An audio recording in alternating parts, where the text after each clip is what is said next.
Some think that the diversity of geothermal is our number one strength.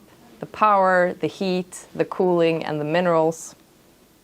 Others think we should separate the definitions and, for example, talk about power production as geoelectrical. And then some think that shallow geothermal, for example, is not the real deal, that it has to be the deep stuff. We turned to a real-life expert, Marit Brommer from IGA, and asked what she thinks about this. And she actually turned the question around and said, stop talking about the definitions. Let's look at the real problem, policies. In my opinion, to get the policies right for geothermal will decide if we're going to scale. And this is particularly important towards what we would call the deeper geothermal space. And I have nothing, let's say, definition-wise, there's nothing against not lumping it all together and call it geothermal. But if you look at geothermal from a policymaker or a regulator, all of a sudden it does become very important how deep, for instance, your wells will be drilled. And hence, through that lens, if you look at geothermal energy, it's clear to, and maybe a little bit exaggerated here, but it's clear that we see a trend in ground source heat pumps or shallow geothermal systems that it's growing. The trend is growing and it's maybe even going exponential in the coming decade.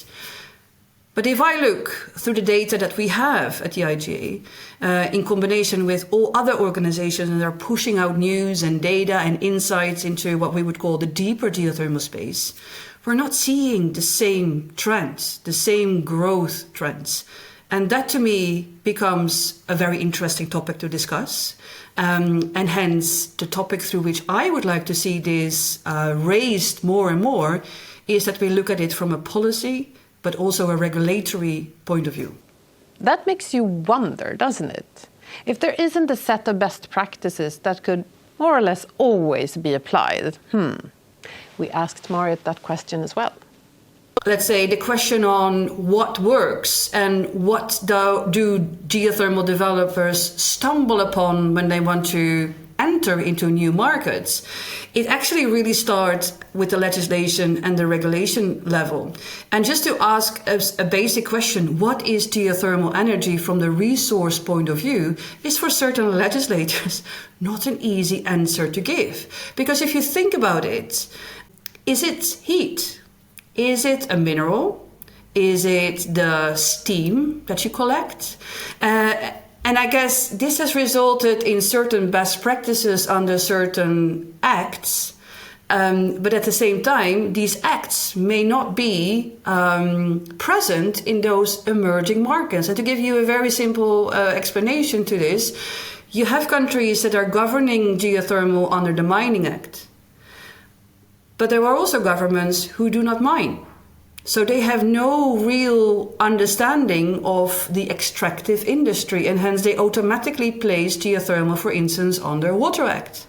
But under the Water Act, you all of a sudden can only produce, you cannot extract. So what if you're interested in lithium extraction from our brines, which becomes more and more an important topic? You cannot do that under the current Water Act.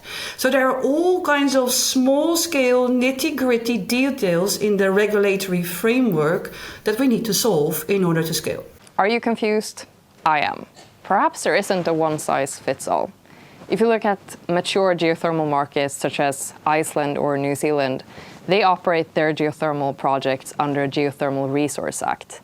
And then we have Kenya, a fairly new geothermal market. They operate their projects under mining law, and their market is flourishing. 45% of their electricity comes from geothermal, and they're soon to join the 1 gigawatt club. Drill, baby, drill. Maybe the best recommendations for a confused policymaker or developer is to look at the regulations that a country already has in place. Or to also look at the specific needs of geothermal in that country and figure out the details after that. Still, we know that there is a policy minefield out there. How can we as a community help each other to figure this out? Of course, we turn to Marit again. Let's hear her thoughts.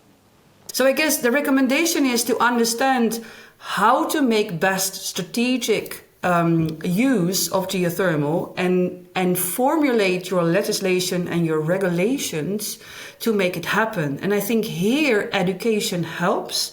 And I am not against definitions, but I think it is important that the deep geothermal space adheres to a certain set of definitions that makes it more digestible for our policymakers and regulators to make these little hooks that they can grab and, this is how we can regulate geothermal. It is basically just the water that we produce and we re-inject. It's renewable, or we extract a mineral out of the brine, but we re-inject the water. Fine, we can set a license on that. Perhaps it's time for an initiative around regulations and policy.